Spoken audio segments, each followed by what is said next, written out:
talking about air pollution, a lot of focus in the last year or two has been fixed on crop burning, especially in Punjab and in Haryana, and the fact that that really spirals into causing that toxic haze all over North India and Delhi in particular. Well, who better to talk about what steps are being taken right now than the Chief Minister of Punjab, Mr. Amarinder Singh, who's with us on the program. Thank you so much, sir, for joining us. I think it would be correct and fair to say that in your hands rests the health, not just of the people of Punjab, but also all across North India, where people have been affected a lot by that burning of that crop stubble in Punjab. Can you tell us what steps you seem to be taking right now to try and ensure that this winter actually won't be toxic and lethal? Well, let me tell you this. As far as monitoring is concerned, we are doing all that we can. We've got 20 monitoring stations which are in the rural areas, checking where this, which village is producing what sort of toxic waste by burning. There is the satellite monitoring going on to see the brick kilns, which we've got a number of in the state. So that is the monitoring side of it. Now, as far as the legal side to prevent it happening, one side you have a law which says that you must stop this happening. On the other side, I have the dichotomy is that I have farmers who are committing suicide every day.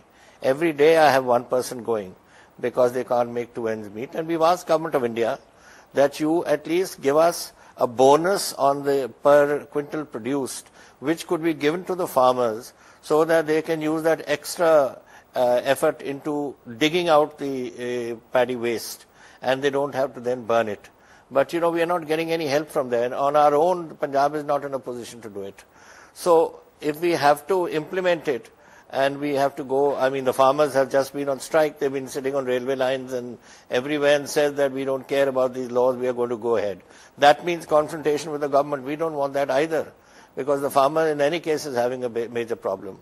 So monitoring is one side, but we must get the cooperation of the union government to assist us in this. And we have already taken it up with them. I hope something is going to come forth from there. Amitji? Yeah, you asked something? Yeah. So, Captain Amarinder Singh, they are also, in addition to preventing the burning, there's talk of specific implements that can be attached to the plow. So, at the end of the day, that stubble doesn't have to be burnt. It can be converted into some sort of a form that is plowed back into the fields and enriches it. Is that not something that can be considered? No, you see there are two crops. One is, of course, the winter crop. That your wheat stubble is destroyed. It decomposes in the heat. But this one, which we know, first week of November, we are going to plant our wheat. And we'll probably be ending the crop, the cutting season by that time, by the first week. So you can't possibly have a breakdown of that in the soil. You have to have it removed. There is no other way of doing it. And yes, there is talk of attaching instrument behind the combine harvester, for instance, something that digs it up. But these are all futuristic and statements, but nothing is on the ground yet. So, sir, if I can understand you correctly, before Amitji also has some questions for you, I just wanted to understand. So announce some cash awards, I think. Yeah. Amarinderji, this is Amitabh. I believe that you announced some cash prizes for an innovation to reduce crop burning. We are, no, well, not for crop burning. It's difficult to put a cash crop price to prevent that happening because it affects every farmer. And we've got 17.5 lakh farmers. Who are we going to give prizes to? So, as it is, 10.5 lakh farmers is what I'm trying to get a debt waiver for. So, our problems are very immense. We are 2% of India for sure, and agriculture is 2% of India, yet we produce nearly 40% of the food. So, we have a major problem on our hands, and we don't want to antagonize our farmers to that extent that they go and sit on railway lines and block roads, and which has happened. It only finished last week. Right.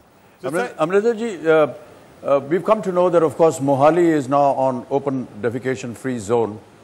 Are there any other cities that are also being, directed towards this way? No, all of us. In fact, by this December, every household in Punjab will be covered by this ODS, Open Defamation scheme. And we have 4 of our districts have today been honoured. We are, I think, out of the 22 districts, 4 have been classified as number 2, along with Maharashtra. Number 1, of course, is Gujarat, and these 2 are doing the. So really, we've done a good job on that, and I think by the end of. But let me tell you, this is not now. I started this off in our last government in 2002 to 2007, called the Rajiv Gandhi scheme, which we had done. But that was more for social reasons. But we were in the Dalit homes. We were fixing toilets because there was a contradiction with the Jats who didn't allow the Dalits to go to their fields. So that started then. And now by this December, it's because now it's part of the national program, and it will end by this December. So hopefully every home in Punjab will have, and we are not only doing toilets, we are doing toilets, come bathrooms where people can sort of bathe, and then we have proper soakage pits, and also it's being done in a very systematic manner. Yeah. We are giving about 15,000 rupees per farmer, per household, and apart from that, people can invest a little of their own, and it also contributes to improving the facility. Right. Any plans to bring in electric vehicles or electric taxis? Yes, I have got the Chinese have come and shown interest to come. The Mahindras have shown interest to come. They have been to see us, and I have told them that they want to start off by putting some of their vehicles into Ludhiana and some of the congested cities to test them out, and then come in for manufacturing. So yes, we are looking forward to that. Right, sir. So thank you. Final thought before you go. This winter, in the next couple of months before that smog hits Delhi and other parts of North India again, you don't sound too hopeful that we'll be able to reduce the burning as things stand. I came from from Chandigarh this morning. I'm now in Delhi, and you got to come from Chandigarh to Saharanpur, and from Saharanpur down to Delhi. Well, from Chandigarh to Saharanpur, you couldn't see anything on the ground. There's so much smoke. So it's happening. It's happening in Haryana. It's happening in Punjab. So these sort of things, how much? It's a question of, can the law and order machinery be enough to do this? I don't think so. I think it has to be a joint effort by the Government of India and us, in which we can persuade the farmer. And the farmer who's already suffering can only be persuaded if he has some monetary compensation. And that is what we have taken up with Government of India. So I hope we are going to be successful in that. Right, sir. Then, yes, then this winter you will see a difference.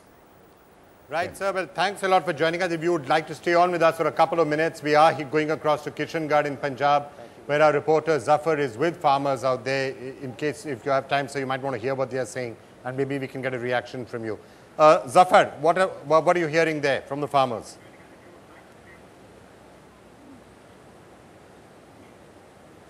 Well, Vikram, it's very good to have farmers with us immediately after the Chief Minister's interview. We can get a quick feedback from them. In fact, I'm joined by a group of farmers from different parts of Punjab. Now, these are the ones who have, made innovations using different techniques to deal with the issue of crop burning, which has now assumed these alarming proportions, as the Chief Minister was saying. I'm joined by Amarinder Singh. He's running an organization which is specifically, teaching farmers how to deal with this issue, and also about organic farming. अभी जो CM साहब बोल रहे थे कि मसला काफ़ी गंभीर है, जिस तरह से एक तरह से तो सरकार बोल रही है किसानों को कि इस तरह की क्रॉप बर्निंग ना करें, और दूसरी तरफ खुदकुशियां हो रही है, रोज एक खुदकुशी कम से कम रिपोर्ट हो रही है पंजाब से। आप अवेयरनेस का एक मिशन चला रहे हैं, लोगों को बता रहे हैं किस तरह से इस सिचुएशन के साथ डील किया जाए। मुझे लगता है कि एक तो किसान आत्महत्याएं एक से ज्यादा हो रही हैं, दूसरा ये मानसिकता का मुद्दा है। अगर लोगों की मानसिकता तैयार कर दी जाएगी तो आग नहीं लगाएंगे। पंजाब में खेती विरासत मिशन के साथ जुड़े हुए कई किसान हैं, सैकड़ों किसान हैं जो पिछले 10 साल से, 12 साल से, 8 साल से, 6 साल से, अलग समय से आग नहीं लगा रहे। और उन्होंने कोई, जैसे मुख्यमंत्री जी कह रहे थे मॉनेटरी कंपनसेशन, उन्होंने किसी ने मॉनेटरी कंपनसेशन भी मांगा नहीं, या कम से कम उसका इंतजार नहीं किया। तो अगर उनको मिल मतलब जाए है कि पैसे से ज्यादा ये एक मेंटालिटी, एक मेंटालिटी है, पैसे से ज्यादा आपका क्या रिश्ता है धरती से। आप रोज गुरुद्वारे में जाते हो और वहां पवन गुरु पानी पिता माता धरत मत कहते हो, तो धरती को माता रोज आदमी मानता है, कहता है, उसको जिंदगी में अगर हकीकत में उतारे तो आग नहीं लगाएगा। किस तरह से आप लोगों को अवेयरनेस, ये जो आपने अपना कैंपेन चलाया है जगह जगह पंजाब में, किस तरह? हमने तो अलग अलग तकनीकें किसानों के साथ शेयर की। ये जो मिट्टी है, मिट्टी का महत्व बताया, और जो मजबूरी बताते थे कि आग लगाना मजबूरी है, उसके क्या नुकसान है ये हमने अच्छी तरह बताया। हम खाली हवा ही प्रदूषित नहीं करते, हम मिट्टी जो है, जो सैकड़ों सालों में मिट्टी तैयार होती है, टॉप साइल जिसमें खेती हो सकती है, उसमें लाखों करोड़ों सूक्ष्म जीवाणु होते हैं, माइक्रोऑर्गेनिज्म होते हैं। एक बार आग लगाने से वो जल जाते, खत्म हो जाते हैं। एक ये भी रिपोर्ट है कि 20 मिलियन जो है टन स्ट्रॉ पंजाब पैदा करती है, और 25% जो पोल्यूशन है दिल्ली और एनसीआर रीजन में एयर पोल्यूशन उसका कारण बनती है। यहाँ जो एक किसान है, इन्होंने अलग अलग इनोवेटिव मेथड्स इस्तेमाल किए हैं। आप बताइए, आप मल्चिंग के बारे में बता रहे थे, थोड़ा बताएंगे कि किस तरह से होता है? हम जो स्ट्रॉ होता है खेत का, वो हम सारा लेबर लगा के इकट्ठा करते हैं। इकट्ठा करने के बाद जब अगली फसल की बुआई हो जाती है, उसके बाद उसको ऊपर उसके डाल देते हैं। तो ये जो सारा यहाँ पे हो रहा है, ये हाँ, ये मल्चिंग है एक तरह की। और इससे क्या होता है, एक तो धरती की सेहत बनी रहती है मल्चिंग, और जो मल्चिंग की हुई है, जब तक वो फसल पकेगी अगले 4 महीने में, 6 महीने में, तब तक वो मल्चिंग अच्छी एक खाद के रूप में कन्वर्ट हो जाती है। Besides this, there are people who are using equipment and machines. They are taking on rent, though it's very expensive. They're saying, आप बता रहे थे किस तरह के नए इक्विपमेंट इस्तेमाल हो सकते हैं, जलाना ना पड़े, कोई और इस तरह से मेजर्स उठाए जिस तरह से इस क्राइसिस से बचा जाए। हाँ जी, धान काटने के बाद हम कुछ लेबर लगाते हैं, जो धान का बचा हुआ स्ट्रॉ होता है उसको जो Okay, well, we are hearing from a range of farmers. Captain Amarinder Singh, just wanted to get one last take before you have to leave us. I know you've been patiently listening to what the farmers have been saying. Mulching, the use of some of this as possible agricultural, as something which helps in their own prosperity, maybe that is one of the messages that you and the state government can help in spreading. Well, you know, there are various things that are being done. Our university is working on it, our department's working on it, our government. And hopefully someday we will come to a solution. I mean, but as of today, there is nothing. They're talking about mulching or saying हम लोगों को इकट्ठे करके वो घास, वो this straw को इकट्ठा करते हैं. This is not a solution. And कि धरती हमारी माँ है. This is not a solution. Solution is when a person cannot find enough money to feed his family, do you think he's going to care about doing another operation to drag out those roots from the ground? I mean, eventually it comes to economics, and we have to find a solution where economics is there and not these so-called Dharti Mata solutions.